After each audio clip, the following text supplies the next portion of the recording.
Ini dia hal yang saya dengar dari orang lain sehingga saya bisa bertahan 30 tahun di bisnis ini. Seorang anak muda yang baru tamat kuliah di Jakarta mendapat pesan dari orang tuanya yang tinggal di daerah Kepulauan Riau. Orang tuanya berpesan, Setelah tamat kuliah, kamu harus cari kerja. Papa mama tidak sanggup membiayaimu lagi, karena adikmu masuk kuliah juga tahun ini. jelas si anak muda itu tidak mau pulang kampung. Dia punya mimpi menjadi pengusaha properti sesuai dengan bidang kuliahnya. Dia berusaha cari kerja, dia bertekad cari kerja. Mulailah dia memasuki kantor-kantor untuk mencari pekerjaan. Berbekal ijazah sebagai arsitek, dari pagi sampai sore dia memasuki kantor-kantor. Belum ada yang memberi harapan. Dia melihat waktu sudah mau habis jam kantor. Dia masih punya harapan untuk memasuki satu kantor lagi sebelum kantor-kantor tutup. Di depan pintu masuk, dia berpapasan dengan seorang ibu. Si ibu bertanya, Cari siapa? Saya mau melamar kerja, Bu. Apakah ada lowongan? Mencari kerja kok udah sore. Saya udah masuk 12 kantor dari tadi pagi, Bu. Tapi belum ada yang mau menerima. 12 kantor, tapi kamu masih tetap berusaha. Ya, Bu. Oke, kamu kerja sama saya kasih gaji 1 juta per bulan. Wah, terima kasih, Bu. Saya akan rajin bekerja.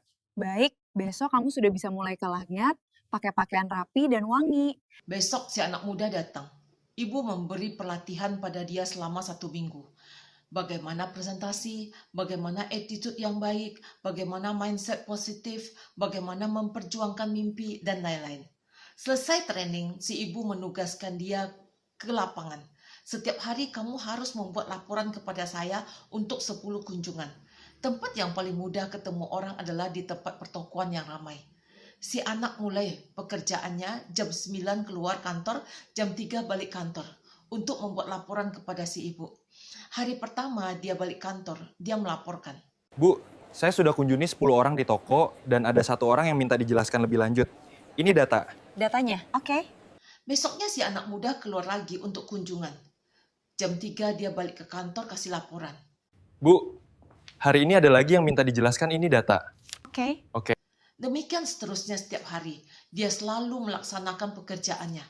Pergi ke pertokoan untuk bertemu orang. Untuk bukti kunjungan kepada si ibu. Setelah sebulan bekerja, si ibu memberi gajinya. Ini gaji kamu 1 juta dan bonus untuk kamu. Dan dia kaget. Ada 10 juta. Dia bertanya, Kok banyak, Bu? Uang apa ini, wah? Ya, ini bonus dari orang-orang yang jamu kunjungi. Ada 18 orang yang ambil. Semudah itukah menghasilkan uang presentasi, lalu ada yang mau saya dapat bonus? si anak muda jadi takjub sekali. Akhirnya dia bilang sama ibu, dia mau jadi tim si ibu saja. Tidak mau jadi karyawan si ibu. Si ibu tertawa lalu memproses keagenan si anak muda. Hari demi hari dia sudah menguasai daerah Glodok dan Roxy. Orang-orang sudah mengenal dia si agen asuransi. Dia sudah memiliki banyak orang-orang yang bergabung dalam tim dia. Banyak yang malah mencari dia untuk ambil asuransi dan join dengan bisnisnya. Karena brandingnya sebagai agen asuransi sangat kuat. Tapi mimpinya menjadi pemilik perusahaan bidang properti tetap menyala. Dari komisi-komisi yang dikumpulkannya, dia membeli rumah sederhana, lalu merenovasi dan mendesainnya dengan apik, lalu dijual dengan harga lebih tinggi. Dari hasil jual rumah itu, dia beli lagi 2 rumah sederhana dan renov dengan desain, lalu jual lagi. Sampai akhirnya dia membangun rumah-rumah kelas menengah ke atas dengan desain yang menarik. Income dia di asuransi tetap mengalir dari timnya yang semakin besar. Sementara bisnis properti dia juga semakin besar. Dia mendapatkan 2 sumber income. Relasi-relasi properti dia pun mempercayakan asuransi mereka kepada anak muda tadi. Kebayangkan teman-teman gimana suksesnya dia? Ketika saya bertemu dengan Mission 13 ini, saya jadi ingat lagi dengan kisah anak muda tadi. Konsepnya tanpa jualan asuransi, tapi bisa bangun passive income dan double passive income.